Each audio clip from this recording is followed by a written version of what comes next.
यह कहानी north India के एक छोटे से गांव की है। नाम था किरतपुर। गांव के बाहर एकदम पुराना टूटा फूटा हवेली था, जिसे सब लोग भूतिया हवेली बुलाते थे।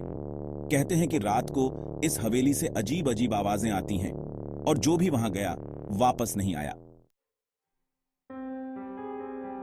बहुत साल पहले इस हवेली में एक अमीर जमींदार रहता था अपने परिवार के साथ। नाम था ठाकुर रणवीर सिंह। एक दिन ठाकुर ने एक सीधे साधे गरीब किसान को उसकी जमीन के लिए मार डाला। बस उसी दिन से हवेली में अजीबोगरीब घटनाएं होने लगीं।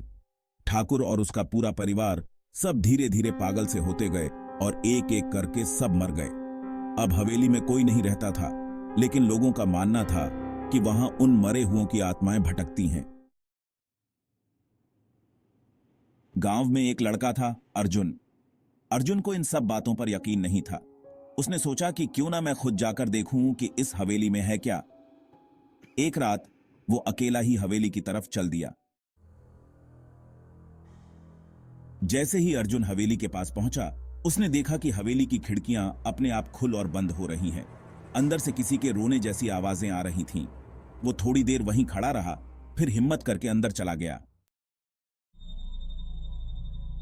जैसे ही वो अंदर गया, दरवाजा अपने आप बंद हो गया और हवेली में घुप अंधेरा छा गया। अर्जुन ने अपने मोबाइल की टॉर्च जला के देखने की कोशिश की। दीवारों पर पुराने खून के धब्बे और टूटा फूटा सामान पड़ा था। अचानक उसे ठंडी हवा का झोंका लगा और उसने देखा कि एक साया उसकी तरफ आ रहा है। वो साया एक औरत का था, सफेद साड़ी पहने हुए, और उसके चेहरे पर खून लगा हुआ था। अर्जुन ने हिम्मत करके पूछा, तुम कौन हो और मुझे क्यों डरा रही हो? उस औरत की आत्मा ने कहा, मैं उसी किसान की पत्नी हूं जिसे ठाकुर ने मारा था। जब तक ठाकुर को उसके किए की सजा नहीं मिल जाती, मेरी आत्मा को शांति नहीं मिलेगी। अर्जुन ने उस आत्मा से वादा किया कि वो उसकी मदद करेगा। उसने गांव वालों को सारी बात बताई। सबने मिलकर एक तांत्रिक को बुलाया। तांत्रिक हवेली में गया और उन आत्माओं को शांत करने की कोशिश करने लगा। उसने वहां पूजा की और ठाकुर रणवीर सिंह की आत्मा को बुलाकर उसे उसके पापों की सजा दी। पूजा और तांत्रिक की वजह से हवेली की सारी बुरी आत्माएं शांत हो गईं और किसान की पत्नी की आत्मा को भी शांति मिल गई।